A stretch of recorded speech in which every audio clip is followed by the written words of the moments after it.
Je ne peux pas laisser ma mère seule, je m'inquiète pour mon père. S'il vous plaît, pouvez-vous conduire? Emmenez-nous à l'hôpital. Pendant un moment, Bob m'a regardé fixement, puis il a dit, d'accord, et a commencé à se préparer. Je vous remercie. Je me suis préparée à mon tour, et nous sommes partis pour l'hôpital, dans la voiture de Bob. Alors que nous nous enfoncions dans les bois, et que nous allions un peu plus loin, Bob a soudain arrêté la voiture. Il y a quelque chose qui ne va pas avec la voiture. Je suis désolé, mais peux-tu sortir et vérifier le pneu avant? J'ai fait ce qu'il m'a demandé, je suis sorti de la voiture et j'ai fermé la porte du passager derrière moi. Soudain, attends, qu'est-ce que tu fais? Bob a démarré la voiture sans me laisser remonter. Il a garé la voiture sur la voie opposée, s'est approché de moi en toute hâte et m'a jeté mon sac par la fenêtre ouverte. Ça, c'est pour m'avoir réveillé au milieu de la nuit.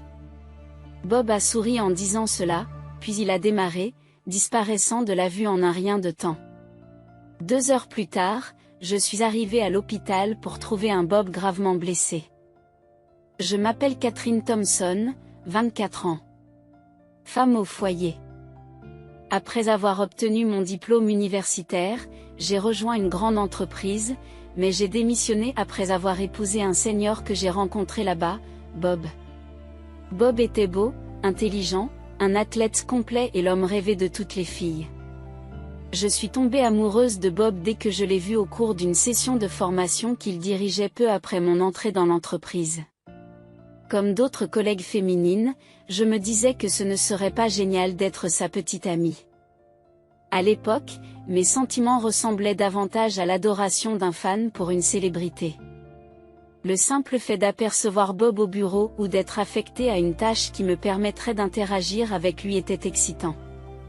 Puis, sans crier gare, Bob m'a approché après que j'ai été affecté au service administratif.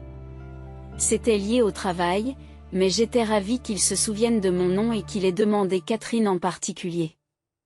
Ce jour-là, mes collègues n'ont cessé de se moquer de moi et j'avais l'impression de marcher sur un fil. Après cela, pour une raison ou une autre, Bob a commencé à me parler plus souvent. Avant même que je m'en rende compte, nous sortions ensemble et, peu après, nous nous sommes mariés. J'adorais Bob au plus haut point, mais je me demandais toujours pourquoi il m'avait choisi. Lorsqu'il m'a demandé en mariage, je lui ai demandé, « Bob, pourquoi m'as-tu choisi? » « Parce que c'est moi que tu aimes le plus. » J'étais à la fois gênée et ravie d'entendre cela. Je me suis sentie validée. Je pensais qu'il avait reconnu la profondeur de mon amour et qu'il l'avait accepté. Mais la raison que Bob m'a donnée après notre mariage était un peu différente. Il m'a dit, « Je t'ai épousée parce que tu étais ma première fan. » En d'autres termes, tu savais mieux que moi à quel point j'étais géniale. Tu as fait le bon choix. Je me suis sentie à l'écart. C'était à la fois similaire et différent. Je n'arrivais pas à mettre le doigt dessus. Mais au fil du temps, ce sentiment de malaise a pris une forme solide, et je me suis retrouvée piégée. Si j'avais compris plus tôt la nature de ce malaise, je n'aurais pas autant souffert. Bob était, de l'avis général, parfait. Tant qu'on ne le contrariait pas. Après notre mariage et notre cohabitation, j'ai constaté que Bob devenait plus critique à mon égard. Par exemple, pour des choses mineures comme le fait d'avoir trop cuit les œufs du petit déjeuner jusqu'à ce que le jaune soit trop dur, ou de ne pas avoir repassé sa chemise blanche à son goût. Parfois, il m'interrogeait soudainement sur des questions économiques ou sociétales compliquées et me réprimandait parce que je n'avais pas de réponse satisfaisante. Il n'aimait pas la façon dont je le réveillais le matin, ou si je ne répondais pas immédiatement à ses messages, ou si le café était trop faible, ou si une mèche de cheveux se trouvait dans l'évier. Bob soulignait chaque petit détail, sans jamais élever la voix, mais en s'adressant toujours à moi lentement et délibérément, comme pour s'assurer que je comprenne. « Écoute, me disait-il, je te dis cela pour ton bien. Pour que tu puisses être une épouse digne de moi, sans te ridiculiser devant les autres. Si tu fais ce que je dis, tu ne te tromperas pas. Cela se poursuivait jusqu'à ce que je réponde, oui, je comprends. Je suis désolé, j'ai eu tort. Lorsqu'il sentait que je regrettais sincèrement mes actes, il me disait, d'accord, mais fais attention la prochaine fois. Je marchais constamment sur des œufs. Jour et nuit, je surveillais les expressions de Bob, je gardais la maison impeccable et je servais les plats à la perfection, sans le moindre défaut. La seule chose à laquelle je pensais était d'éviter de me faire gronder, c'est tout. Pourtant, lorsque j'étais de plus en plus fatiguée, Bob me disait, « Tu sais, Catherine, l'apparence est importante. Ces derniers temps, tu as l'air si fatiguée tout le temps. Qu'est-ce que les gens vont penser ? Tu devrais toujours être à ton avantage en tant qu'épouse. » Il insistait alors pour m'acheter des vêtements et du maquillage coûteux, ou m'envoyait dans des salons et des spas. Bob était riche, ironiquement, la seule chose dont je n'avais pas à me soucier, c'était l'argent. Je mettais également mes nerfs à rude épreuve pour améliorer mon apparence comme il me l'ordonnait, par conséquent, les gens autour de moi me disaient des choses du genre, « Catherine, tu as un mari si merveilleux. » Je suis très envieuse. J'aurais aimé épouser quelqu'un comme Bob. Oh! Comme j'aimerais pouvoir échanger ma place avec la tienne.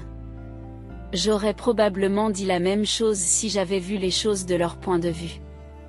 Mais la réalité, c'était l'enfer.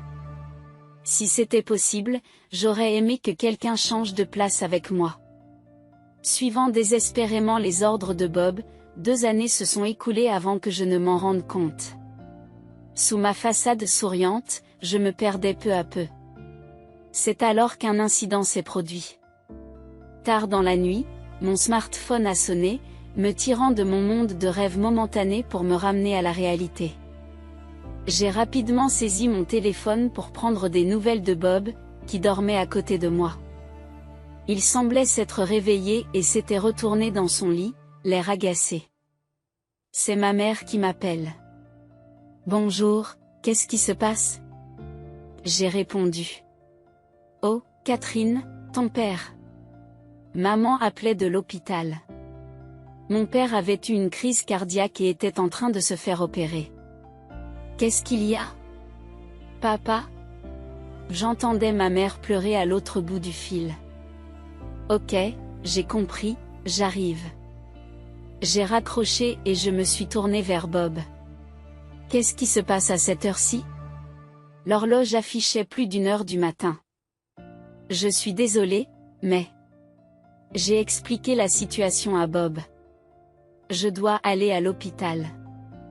Tu peux m'y conduire ? » Bob me regarde en silence. C'était une situation critique pour mon père. Même Bob accepterait sûrement de conduire. Bien que j'ai un permis de conduire, je n'avais pas le droit de conduire la voiture de Bob. Je ne peux pas laisser ma mère seule. Je m'inquiète pour papa. Tu peux conduire ? S'il vous plaît, emmenez-moi à l'hôpital. Bob a continué à me regarder pendant un moment, puis a finalement dit très bien et a commencé à s'habiller. Il a commencé à s'habiller.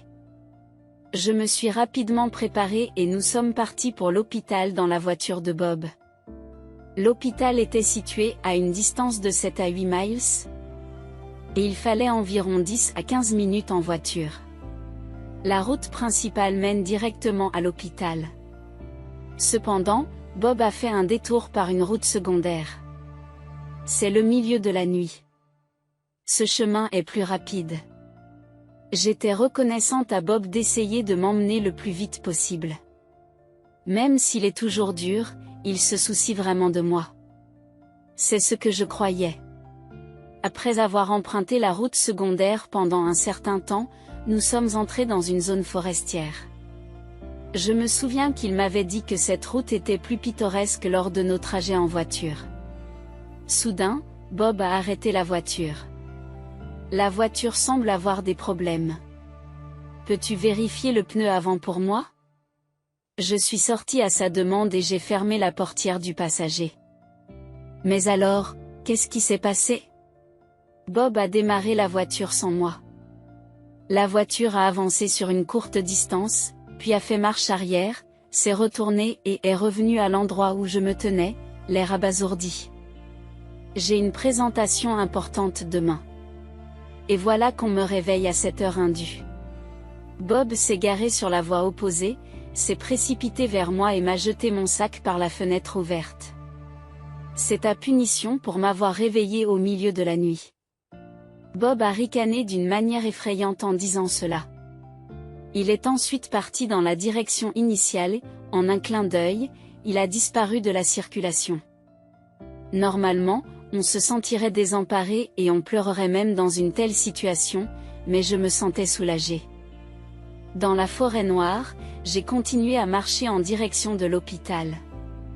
Sur une distance d'environ 6 miles, je ne pensais qu'à rejoindre mes parents le plus vite possible.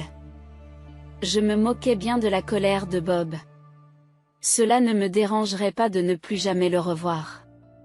À l'époque, lorsqu'il m'a jeté ce sac, j'ai failli fondre en larmes en me demandant pourquoi il avait fait une chose pareille.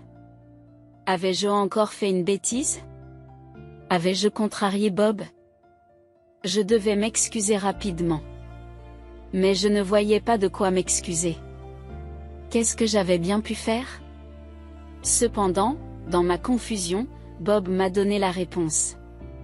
C'est une punition pour m'avoir réveillé au milieu de la nuit.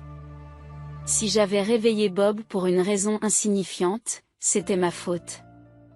Mais que se passe-t-il si mon beau-père est dans un état critique et subit une intervention chirurgicale d'urgence? Et ma belle-mère attend avec impatience la fin de l'opération à l'hôpital. Bob ne se soucie probablement pas de ce que je ressens, car il veut être auprès d'eux le plus rapidement possible. Son travail de demain doit être plus important pour lui que tout le reste. Même s'il ne se souciait pas de mes sentiments ou de mes parents, il aurait pu me dire d'aller seul à l'hôpital. Au lieu de cela, il a fait semblant de me conduire à l'hôpital, puis il a menti et m'a laissé en plan dans la forêt obscure. De telles actions sont anormales. Le réveil a été brutal pour moi. Lorsque j'ai vu Bob pour la première fois, je l'ai imaginé comme un prince de conte de fées, et j'ai eu l'impression de vivre ce rêve en l'épousant. Mais ce rêve s'est avéré être un cauchemar. Le prince de la vraie vie n'était rien d'autre qu'une personne égoïste. Tout tournait autour de lui, et il a même admis que la raison pour laquelle il m'a épousée était que j'étais sa plus grande admiratrice. En d'autres termes, il a choisi la personne la plus facile à manipuler. Tout cela pour satisfaire son ego. Je pensais être aimée et choisie par Bob, et j'ai fait de mon mieux pour être une bonne épouse pour lui, mais maintenant je m'en fiche. Dans cette forêt, j'ai trouvé ma liberté. Je ne peux plus retourner dans cette cage et je n'en ai pas l'intention. Qu'est-ce qui m'a attiré dans une personne aussi superficielle, qui n'a même pas l'air humaine? Telles étaient les pensées qui me traversaient l'esprit pendant que je marchais rapidement dans la forêt. Après environ 2 heures de marche, j'ai finalement atteint l'hôpital. En arrivant à l'hôpital, j'ai indiqué à l'entrée des urgences que mon père avait été amené en ambulance et qu'il subissait une intervention chirurgicale. L'agent de sécurité à la réception a vérifié le nom que j'avais donné, puis m'a demandé de m'inscrire sur la liste des visiteurs. Il m'a ensuite remis un badge de visiteur. Je l'ai porté autour du cou et me suis précipité vers la salle d'opération centrale, où ma mère attendait. Le seul bruit qui résonnait dans le couloir faiblement éclairé était le claquement de mes talons. 2 heures se sont écoulées depuis. Je me demande comment va mon père et comment ma mère tient le coup. Naturellement, j'accélère le pas. L'épuisement dû à la longue marche ne se faisait plus sentir. Après quelques virages, j'aperçois ma mère assise sur un canapé, sous une faible lumière. Maman. Catherine. Lorsque je l'ai appelée, elle a levé les yeux, des larmes coulant sur son visage. J'ai eu un sentiment d'affaissement dans ma poitrine. Quelque chose ne va pas avec papa?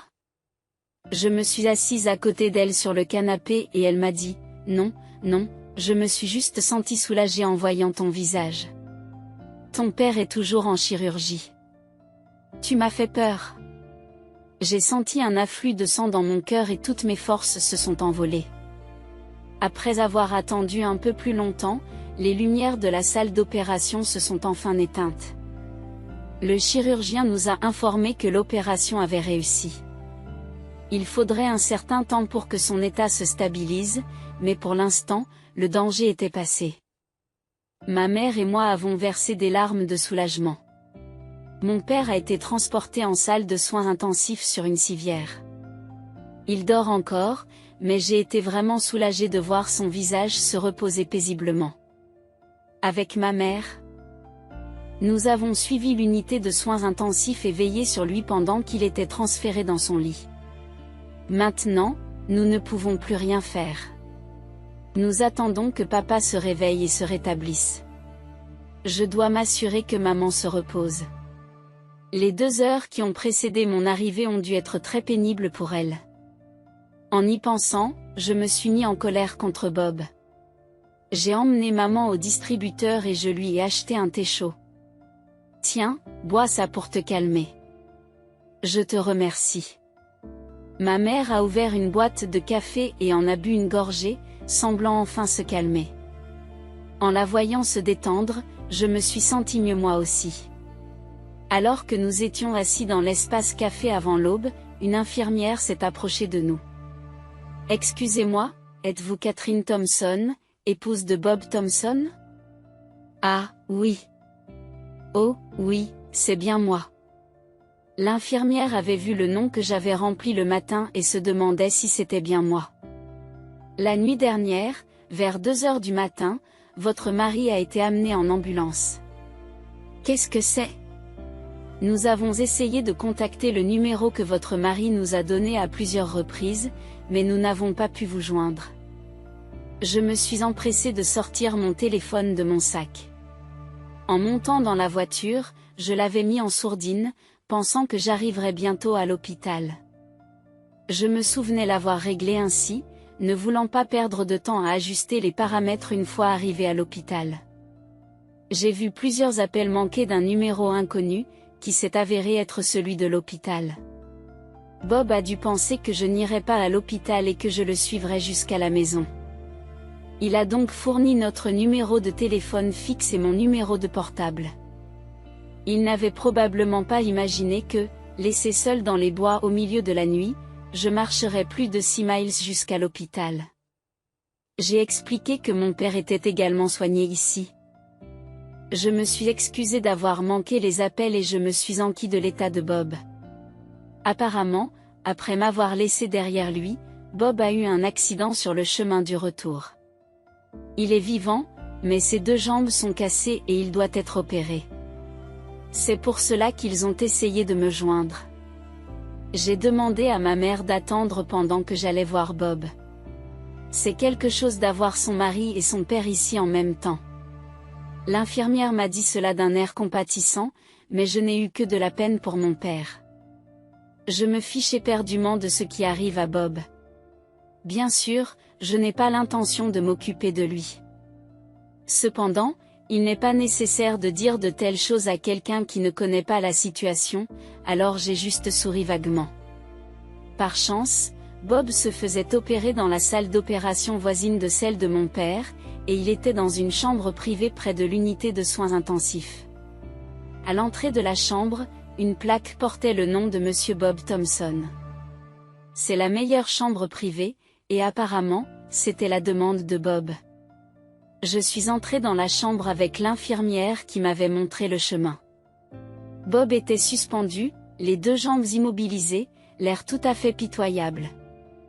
Alors qu'il essayait de me parler, il s'est rendu compte que je n'étais pas seule et m'a dit « Je suis désolé de vous faire subir cela, surtout avec votre père dans un tel état. Je suis heureux que vous soyez venu. » Infirmière, je m'excuse pour le dérangement, avec un sourire forcé. Lorsque l'infirmière est partie et que nous nous sommes retrouvés seuls, le visage de Bob a pris cet air de donneur de leçons qu'il a toujours. « Mais où étais-tu donc passé ? Pourquoi n'as-tu pas répondu au téléphone tout de suite ? Je suis resté coincé ici, à me débattre. Dis-moi où tu étais, exige-t-il d'un ton accusateur. À ton avis? Vous m'avez dit que mon père s'était fait opérer, n'est-ce pas? Évidemment. J'étais à l'hôpital. Bob a l'air sincèrement choqué par ma réponse. C'est quoi ce ton? Ne t'ai-je pas toujours dit de parler avec politesse et élégance? Je ne tolérerai pas un tel langage. Me réprimande-t-il, tout en reprenant rapidement son calme. Il semblait toujours penser qu'il avait le dessus. Pourquoi devrais-je être si poli avec vous? Pour quelqu'un qui m'a trompé et m'a abandonné dans une forêt au milieu de la nuit? Je ne ressens pas le besoin de faire preuve d'une telle considération. Qu'est-ce que tu as dit?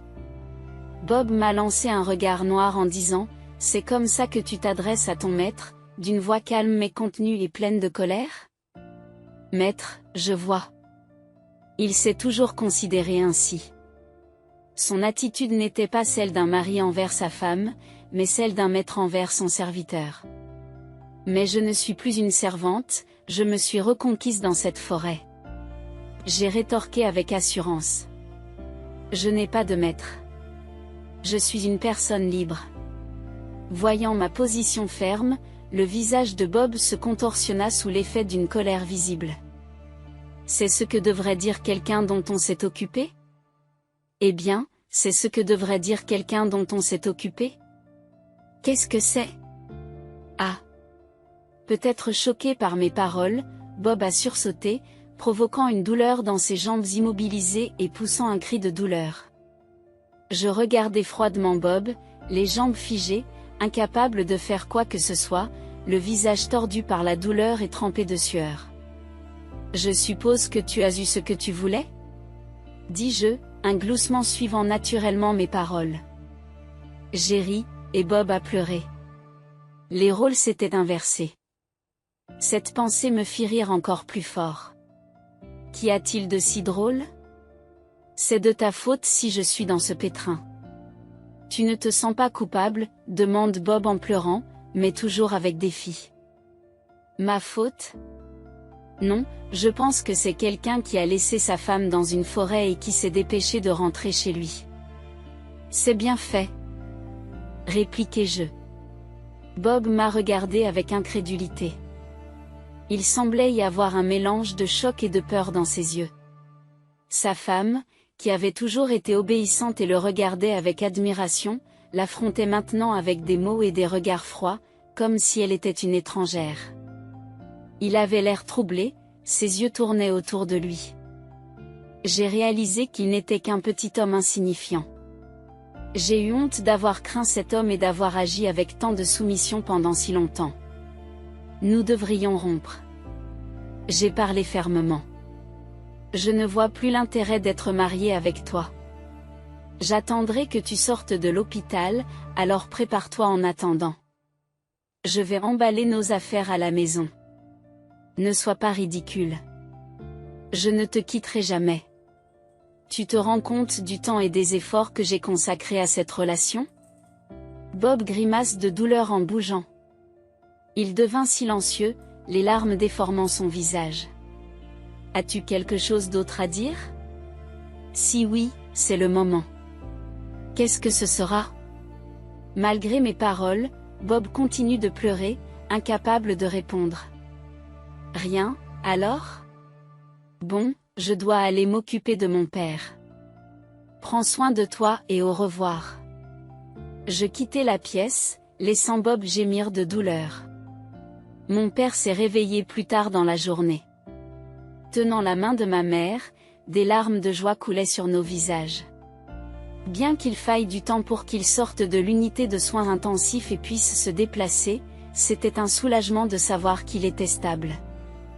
Je suis retournée à la maison familiale avec ma mère et je lui ai fait part de ma décision de divorcer de Bob. Ma mère a d'abord été choquée, mais après avoir entendu ma version des faits, elle a hoché la tête en silence et m'a accueillie à la maison. Elle n'avait jamais imaginé que sa fille, qu'elle croyait heureuse, était si maltraitée. Je n'ai jamais dit la vérité à mes parents, essayant de donner l'impression d'un mariage heureux. J'ai même essayé de me convaincre que j'étais une femme heureuse. J'ai pleuré la compréhension de ma mère et l'inquiétude qu'elle leur inspirait. J'ai pleuré et pleuré jusqu'à ce que je commence à préparer l'étape suivante. Tout d'abord, j'ai commencé à chercher un avocat expérimenté en matière de divorce. Cela a été étonnamment facile, car un de mes amis travaillait dans un cabinet d'avocats. J'ai rencontré quelques avocats et j'ai opté pour une avocate qui a aidé de nombreuses femmes comme moi souffrant de la violence psychologique de leur mari. J'ai gagné une alliée expérimentée et puissante. Alors que Bob était à l'hôpital, j'ai organisé mes affaires et me suis préparé à quitter la maison. Le défi consistait à prouver la faute de Bob, mais, étonnamment, cela s'est réglé facilement. Lorsque Bob a eu un accident et qu'il a été interrogé par la police, il leur a dit « J'ai eu un accident en revenant de déposer ma femme à l'hôpital, où elle voulait être avec son père qui était opéré d'urgence. » Cependant, son histoire semblait erronée. En effet, je suis arrivé à l'hôpital 2 heures après l'accident de Bob. Lorsqu'on m'a demandé où il était et ce qu'il faisait pendant ce temps, je leur ai honnêtement tout raconté, y compris le fait d'avoir été abandonné dans la forêt tard dans la nuit. Au début, la police a été choquée, mais en écoutant, elle a commencé à soupçonner qu'il s'agissait d'un abandon malveillant. De nombreuses personnes, non seulement la police, mais aussi les compagnies d'assurance, son entreprise et d'autres, ont fini par découvrir la vérité. À chaque fois, Bob a continué à faire des erreurs, et je lui en suis reconnaissant. J'ai ainsi pu prouver à quel point Bob m'avait rabaissé, négligé et blessé pendant les 2 années qu'a duré notre mariage. Il a été jugé fautif pour cause de violence psychologique. Bien que notre mariage n'ait duré que 2 ans et que je n'ai jamais eu à me soucier des finances, j'ai pu obtenir une pension alimentaire d'un montant satisfaisant et j'ai divorcé de Bob. Après le divorce, je suis retournée dans la maison familiale et je me suis occupée de mon père pendant un certain temps. Heureusement, le rétablissement de mon père a été plus facile que prévu et il semble reprendre une vie normale sans effet persistant. Le lieu de travail de mon père lui a dit qu'il pouvait reprendre après une brève interruption, et il en est profondément reconnaissant. Par chance, j'ai trouvé un emploi dans le cabinet d'avocats qui m'a aidé pendant mon divorce. Une de mes amies s'est mariée et déménageait à cause du travail de son mari. Grâce à la recommandation de mon ami et à l'avocat qui avait vu ma vraie nature lors de mes interactions avec Bob, le processus d'embauche s'est déroulé sans problème. Ainsi, notre famille de 3 personnes avance lentement. Depuis notre divorce, Bob n'est plus du tout digne de confiance. Même s'il est beau ou qu'il fait partie de l'élite, il est maintenant reconnu comme une personne horrible qui ne sait pas traiter les autres correctement. Il semble que plus personne ne veuille avoir affaire à lui. Un ancien collègue nous a contactés pour discuter. Apparemment, après que Bob s'est remis de ses blessures et a repris le travail, il a commencé à dire que j'étais une femme horrible qu'il avait abandonnée lorsqu'il était blessé. Bien que de nombreuses personnes connaissent déjà la véritable raison de notre divorce, je suis stupéfaite de voir à quel point il me sous-estime. J'ai donc demandé à mon avocat de lui envoyer une mise en demeure, en le menaçant de le poursuivre pour diffamation s'il ne corrigeait pas son histoire. Mes amis ont également partagé la véritable histoire. Et ceux qui étaient sur le point de croire la version de Bob reconnaissent maintenant qu'il est un abuseur émotionnel menteur. Il semble qu'il ait conservé son emploi parce qu'il est compétent, mais je me demande combien de temps il pourra tenir dans un environnement aussi hostile. Pour l'instant, je ne suis pas prête à chercher quelqu'un d'autre, mais je veux trouver quelqu'un qui s'intéresse vraiment à moi la prochaine fois. Je veux montrer à mes parents une version vraiment heureuse de moi-même. Pour ce jour-là, je garderai la tête haute et je continuerai à aller de l'avant.